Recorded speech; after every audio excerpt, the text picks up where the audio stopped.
Kembali di Mata Hati dalam suasana dangdut dan tetap dengan Christina Iswandari.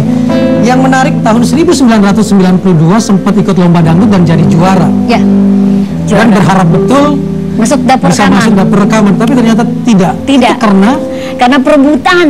Waktu itu saking banyaknya produser yang datang ke rumah, ya maksudnya pengen Christina, akhirnya satu juga nggak jadi, tapi akhirnya aku makan DP uang rekaman 300.000. Enggak, 700.000. 700.000 malah. Siapa yang korup ya 400? Iya, lumayan. Artinya itu mau lebaran loh, Mas. Ya. Pas lebaran. Jadi nggak harus masuk rekaman, udah ada DP, akhirnya kemakan tuh DP-nya, kan tidak diminta kembali pula. Iya. Cuma kan tetap sedih ya, waktu itu seorang Christina berjuang terus tapi tidak pernah bisa masuk dapur rekaman. Iya, waktu itu aku sempat kalau depresi lah, artinya gini, putus asa ya. Udahlah, nggak mungkin aku nggak bakal jadi penyanyi rekaman gitu kan. Udah jadi penyanyi dari panggung ke panggung aja deh, aku bilang gitu. Tapi pada saat keputusasaan itu aku datang, ada orang yang menawarkan kembali gitu kan untuk menemui produser. Aku udah nggak percaya diri dan aku nggak percaya, artinya udah nggak percaya lah nggak bakal diterima. Please, kali ini aja. Pada saat itulah aku berdoa sebelum aku berangkat menuju studio itu. Akhirnya aku diterima. Dan tetap peran ibu yang sangat kuat di situ. Pastinya. Yang selalu mendorong. Pastinya. Abis diterima rekaman di Duta Merlin ya Mas waktu itu. Kita duduk di tangga lah, membicarakan kita diterima rekaman gitu kan. Yang duduk di situ siapa aja? Aku, ibuku, sama Mas Hari Kusman. Hari Kusman. Ya. Jadi total nanti kontraknya, kayaknya kontraknya waktu itu udah dikasih tahu deh langsung deh. Kontraknya sekian waktu itu, terus jadi pembagiannya gini. Sok atuh, aku mah udah diterima rekamannya, aku udah seneng banget Mas, nggak mikirin duitnya berapa. Yang penting jadi penyanyi yang penting aku jadi penyanyi rekaman, ada kasetnya didengar sama orang gitu loh. Dan kemudian Christina lah pedangdut pertama yang bisa konser dangdut di Hard Rock Cafe. Alhamdulillah. Bisa lolos di Hard Rock Cafe yang nggak kebayang dangdut bisa masuk ke situ. Iya benar, itu tahun 2002. Ya alhamdulillah berkat dukungan teman-teman juga ya. Di situ juga ada luar biasa Kang Hari Rusli yang sangat mendukung aku juga. Jadi dia yang mengiringi aku pada saat konser aku di Hard Rock Cafe. Kok tiba-tiba Hari Rusli? Nah itu. Gimana ceritanya itu? Ceritanya waktu itu kira-kira siapa ya yang pengiring musik konser aku nanti gitu kan.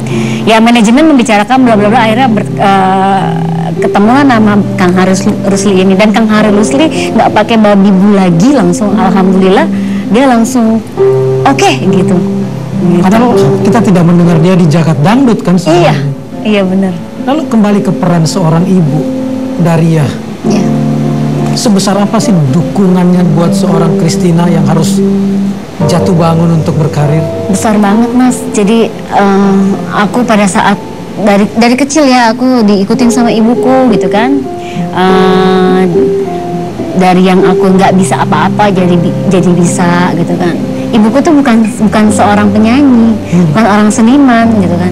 Tapi aku juga bingung ya. Jadi dia mengarahkan aku mungkin dengan melihat ya wawasan mungkin tidak terlalu luas untuk sebagai seorang penyanyi, membicarakan bahwa kalau misalkan aku tampilannya tidak bagus gitu kan, setiap aku habis show suara aku false atau entertain aku nggak bagus, itu selalu di rumah dibicarakan, tadi kamu nggak bagus, tadi kenapa suaranya false gitu kan. Jadi ibu selalu memperhatikan sedetail, sekecil apapun gitu kan. Dari penampilan rambut, dari ujung atas kepala ya, dari kepala sampai bawah kaki tuh nyokap tuh luar biasa gitu kan. Jadi kalau misalkan aku begitupun pada saat aku nyanyi bagus gitu, tampilan aku bagus, begitu Neng bagus gitu kan. Jadi kalau misalkan mau tampil aja, ibu termasuknya menurut aku bang lagu. Beliau yang memilihkan lagunya. Aku kan biasa kalau nyanyi lagu lagu apa ya? Gitu Mas. Jadi semua penyanyi ternyata sama penyakitnya. Kalau mau nyanyi manggung di mana-mana ya, bukan on air ya. Kalau on air kan mungkin kalau di TV sudah pasti ditentukan sama udah ada gitu ya. Random ini kamu nyanyi ini. Tapi kalau on air kan nyanyi apa ya? Yang seru untuk pembuka dan lain sebagainya. Itu aku mikir. Akhirnya aku nanya sama nyokap, dan kadang-kadang nyokap udah saking hafalnya, kamu ntar nyanyi ini, tanpa aku tanya lagi. Oh iya, jadi dikeluarin semua tuh sama nyokap, ini, tinggal kamu pilih sendiri aja. Nggak usah pakai buku lagi nyokap sih. Akhirnya pada saat nyokap nggak ada di samping aku belajar mandiri Mas. Belajar itu mandiri. tidak mudah. Dan tidak mudah, dan kayak kehilangan gitu loh. Kehilangan, mana ya gitu kan. Kok nggak ada nyokap gitu kan. Ya nggak terasa, memang ibu aku tuh luar biasa.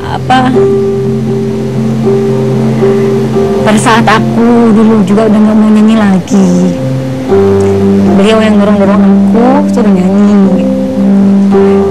Mungkin hati seorang ibu tahu anaknya bisa dan mampu gitu kan. Padahal di diri aku kalau nggak ada ibu, aku nggak akan jadi sekarang ini gitu kan. Nyokap waktu itu juga sampai nganterin aku sampai ke pelosok-pelosok, dan waktu itu kan sampai nyebrang-nyebrang ke sungai gitu kan. Ibu selalu yang nemenin. Iya, ibu yang selalu nemenin.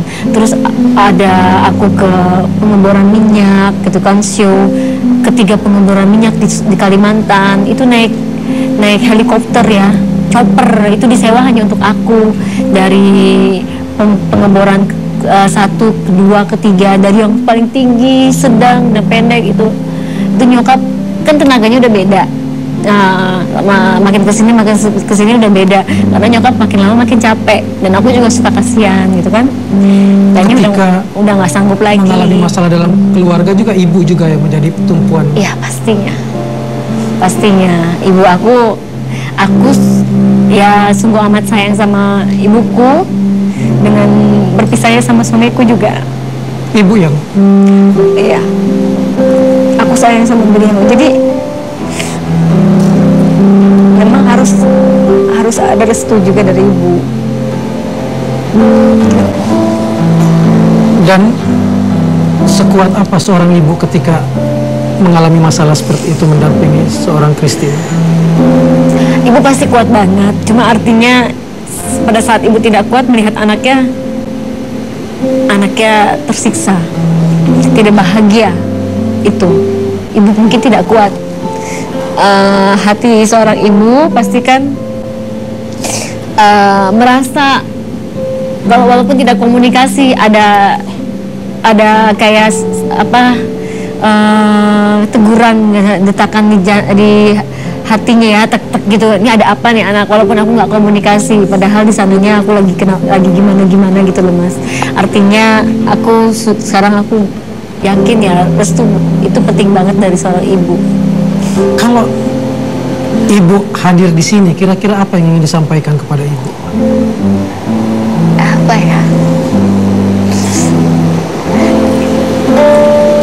Ya pastinya aku nggak bisa ngomong apa-apa Mas, cuma aku bisa teman terima kasih aja. Emang ada? Ibu aku ada pasti ya.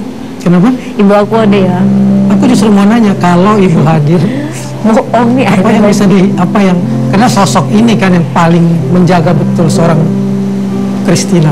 Iya, karena dari kecil aku sama ibu kemana-mana. Tuh kan ibu ada.